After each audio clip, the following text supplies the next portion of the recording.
So what I thought we'd touch on a little bit today, because of this, but also for many other reasons, is the idea of karma yoga, what karma yoga is, and how it relates to people who are volunteering, because most of the firefighters are volunteers, and, why they're doing that, how that connects up to yoga and to our own spiritual journey, what we can learn from these people and apply into our life.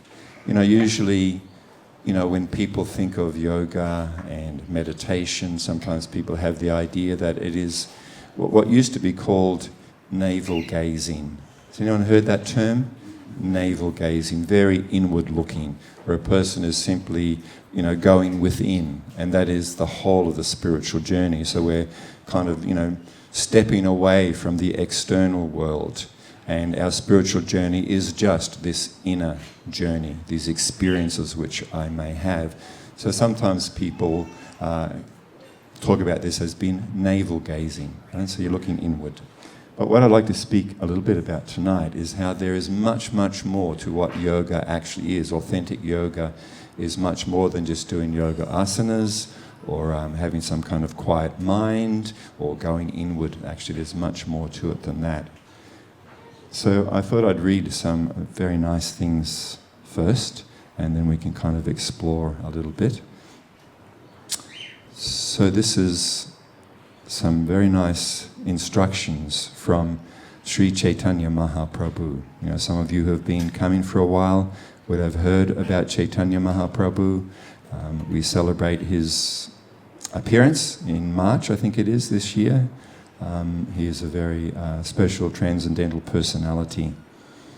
So he says this: one who has taken his birth as a human being should make his life successful and work for the benefit of all other people. So here he's setting what is a successful life, what is a purposeful life. One who has taken his birth as a human being should make his life successful and work for the benefit of all other people. It is the duty of every living being to perform welfare activities for the benefit of others with his life, wealth, intelligence, and words. By his works, thoughts, and words, an intelligent man must perform actions which will be beneficial for all living entities in this life and the next. So it's not that someone who is interested in spiritual life has no concern for the well-being of others either. A genuine spiritual person is concerned for the spiritual and physical or material well-being of all living entities, not just focused upon their own life. And as Chaitanya is saying here, both in this life and then when a person leaves this life, in the next. So in this connection, I'd also like to read something very nice from my spiritual teacher. He says, the essence of the teachings of yoga and the great yoga sages is to encourage as many people in the world as possible to live a life of karma yoga. The word yoga means union of the individual soul, the Atma, with the Supreme Soul. According to yoga philosophy, everything animate and inanimate, all energies, are emanations from the Supreme Soul. God and all energy, both animate and inanimate, emanating from the Supreme Soul, is known as the Absolute Whole. Each of us, each living being, each person is in fact part and parcel of the Supreme Soul. Because of our connection with the Absolute Whole, the Supreme Soul, other living beings, and inanimate energy, we cannot experience true happiness living just for ourselves. We must live in harmony with the Supreme Soul, all living entities, and the planet. One who is selfish may be so because they believe that only by being selfish will they be able to achieve happiness. However, this idea is mistaken. The exact opposite is true. The chorus of a hit song from the 1960s cries out, "You've got to live for yourself and nobody else." Unfortunately, a whole generation bought into that lie. which resulted in greater unhappiness on both the personal and social levels. According to the self-realized yoga sages and the yoga scripture, the happiness we seek can paradoxically be fully realized only when we seek it for others. In essence, to live a life of karma yoga is to live a life in which one tries to be of service to the Supreme and others, rather than just living for oneself. To live a life of karma yoga means to live a life in which one sees themselves as servant, not master, as a caretaker, not an exploiter. Anyone, regardless of age, gender, religious beliefs, occupation, and so on, can apply this essence of karma yoga in his or her own personal life. It doesn't matter if you are a business person, a homemaker, a politician, a rabbi, a priest, farmer, police officer, construction worker, yoga teacher, or anything else. No matter what your occupation or interest is, you can practice karma yoga. So I just want to read this one little point again. The happiness we seek can paradoxically be fully realized only when we seek it for others. Does this not seem like a radical idea compared to how we're brought up in this world? What society puts forward as being the goal? You know, we all seek happiness. And here we are being informed that actually, as long as we remain selfish, as long as we remain on the platform of what I want, what I don't want, what I like, what I don't like, I like this, I don't like that, I like this person, I don't like that person. As long as we remain on that platform, we can actually never experience the purpose to our life, the meaning, and actual experience, actual happiness. Because this goes against the essence of our spiritual nature. The nature of the living being, the nature of each one of us, is not only that we are eternal spirit soul, part and parcel of the Supreme Soul, our very nature is to actually love and to be loved, and out of that love, to serve. That is our nature. To serve is our nature, not to be the master, the center, or the enjoyer of this world, the resources of this world, and of other people in this world. And we will actually only find true happiness, purpose, and meaning when we are engaged in the loving service of the Supreme Soul and other living beings. This goes directly against what society puts forward. But it's not that difficult to understand. Has anyone here ever had a pet? Anyone here had a pet, has a pet? One person. I find that very hard to believe. It can be various kinds of pets. Why do we get a pet? Why do we want a pet? Why do we have pets? Because we want to give our affection and we want to receive affection. Right? It's connected to care. Someone caring for someone and someone caring for me. It's based upon love and affection. But we don't just, let's say we have one of the four-legged variety. We have a dog. We don't just have the dog in the lounge room in a glass case, just sitting there in the middle of the lounge room in a glass case, and we look at our dog and go, that's a very nice dog. I really love my dog. And we just look at it. Those of you who have dog pets, what do? Do you not talk to your dog? Does your dog talk back to you? Of course it does. Of course your dog talks back to you. You have conversations, do you not? And we imagine that the dog is understanding what we're saying. No, actually, it may actually understand to some degree what I'm trying to communicate. But what we do with our dog, out of that affection, do we not get up early in the morning and take it for a walk before work? Do we not carry a little blue plastic bag with us as we're walking? And we pick up that nice warm morning, fresh. And we take that and we put it somewhere. Do we also not brush the coat of the dog or the cat or whatever it might be, and we give it a bath? You know, we pay someone to come around to our house, we pay them, $100 to give them a wash, a bath. We feed the dog. We even walk down the aisles in the supermarket looking for the best food.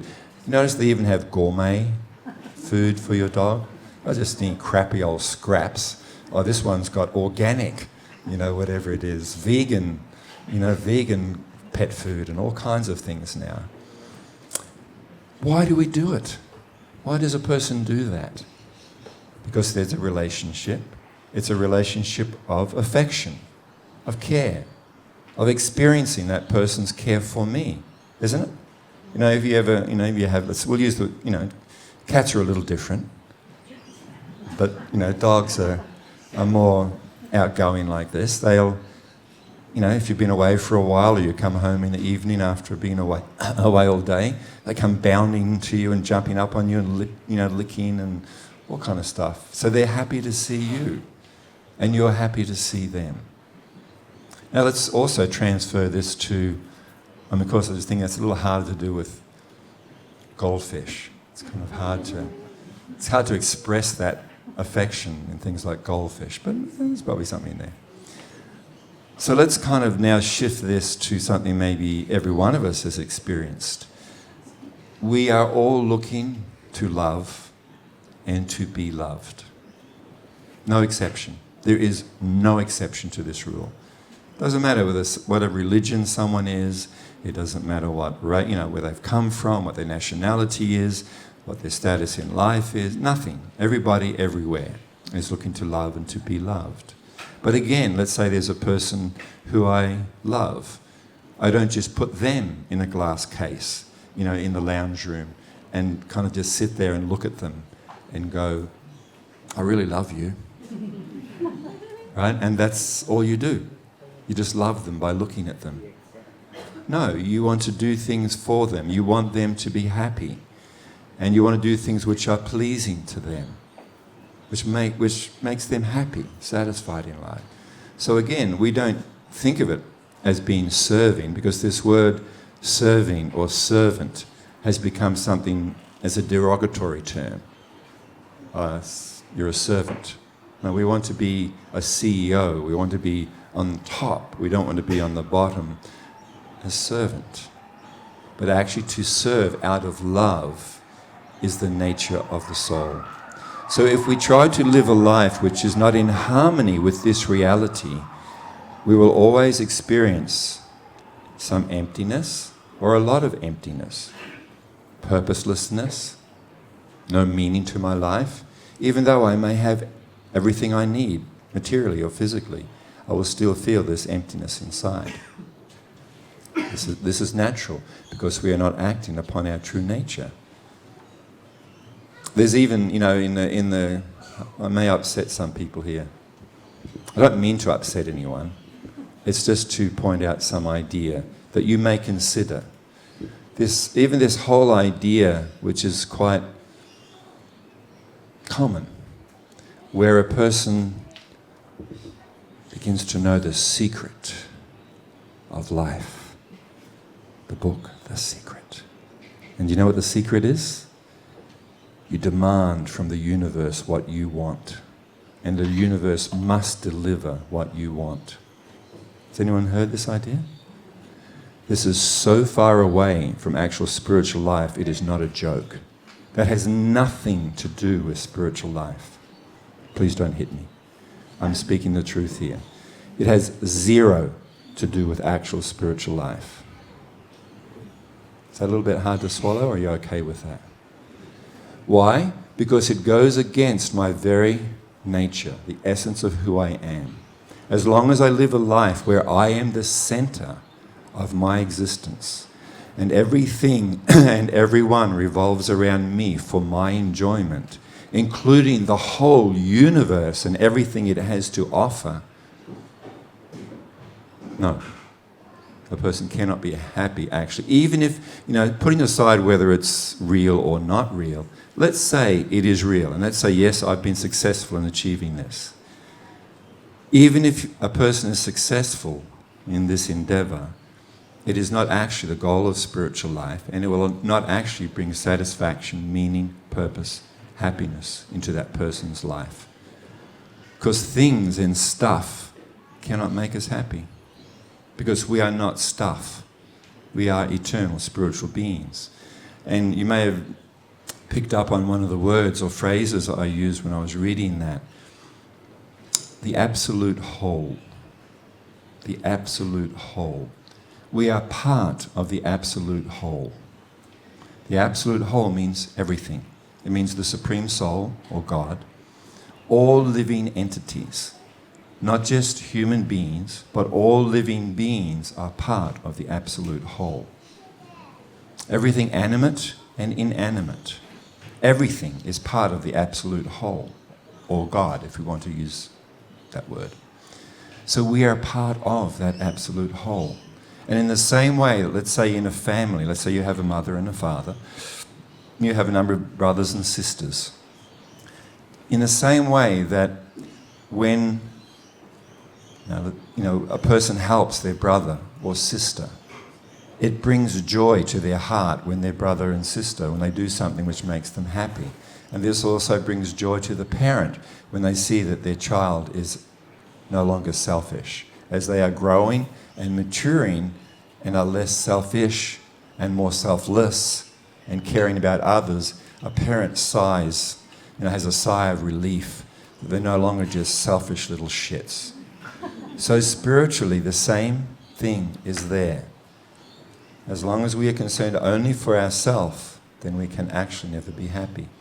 So it is because we're a part of the whole that there is actually joy, happiness, satisfaction when we are serving the whole. Just to use a simple example.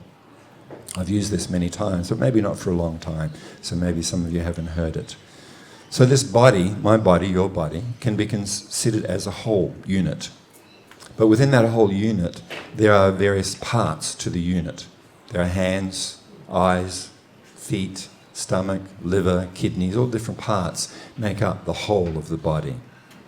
And it's when the whole, all the parts of the whole, are working harmoniously with each other that one can actually be healthy, experience health.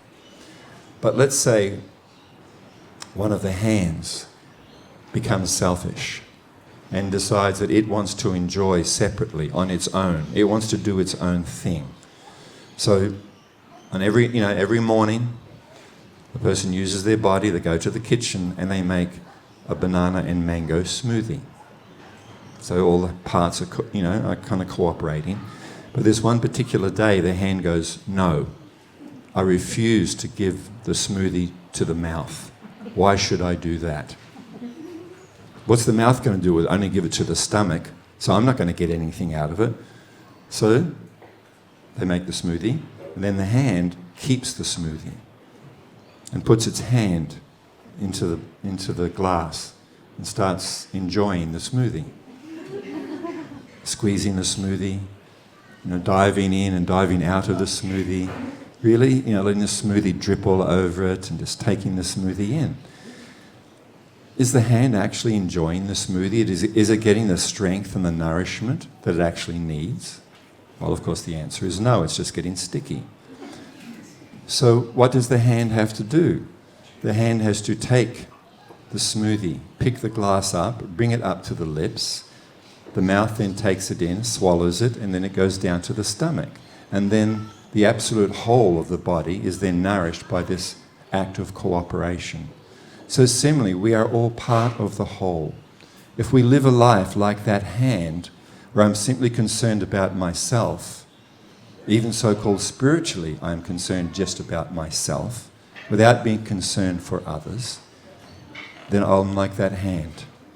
So karma yoga, the word yoga means union with the divine, and the word karma means action. So this practice of karma yoga is where I actually live a life centered around serving the Supreme and all of the parts and parcels of the Supreme, all living beings, being concerned for their welfare. Such a life is a life of karma yoga. In the yogic terms, a saintly person is known as Para dukkha dukhi. It's a Sanskrit term, para dukkha dukhi, which means the person has great compassion and empathy for the suffering of others. The suffering of others becomes their suffering. The joy of others becomes their joy. This is the actual heart of a spiritual person. Not demanding from the universe, I should have this, give me that. That's just a spiritual brat. You know when kids are brats, right? You remember you take them to the shop and what's a kid? It's all about me. I want, gimme, I want this, I want that, gimme this, gimme that, right? You're called bratty, you little brat. I'm not sure if you're allowed to use those terms anymore. But that's what they were known as, little brats, because they're just so self-centered. We don't want to be spiritual brats, where we're just simply concerned about our own well-being first. So the reason I bring this up is because this practice of karma yoga is what these amazing people are doing in this current time of this disaster, of these fires. So we can learn from their selfless service. They are putting their lives at risk for the benefit of others. Without their selfless service, many people would have died, more people would have died than unfortunately currently have. So the reason I bring it up is that we can maybe examine our own life a little. You know, even if this begins with those around us, our friends and family, and perhaps even those we don't get on with so well, we can actually see some way in which we can make their life a little happier. And then it can expand. You know, it's like when you drop, you know, a stone into a placid lake. The ripples begin to expand outwards. So initially, in the beginning, a person is only concerned about their own well-being. It's all about me. But then as they grow and mature, then maybe they start being concerned about their siblings, their immediate family. And then as that ripple, that love, what it is, actual spiritual love, as it begins to expand more and more, they become concerned about the people in their community, maybe in their nation, maybe even all human beings. But that ripple can continue to grow, where it actually encompasses all living beings. And it continues to grow where it encompasses the absolute whole, the Supreme Soul, all living beings, and all the energies emanating from the Supreme, because we are all part of that Supreme Soul, the absolute whole. Thank you very much.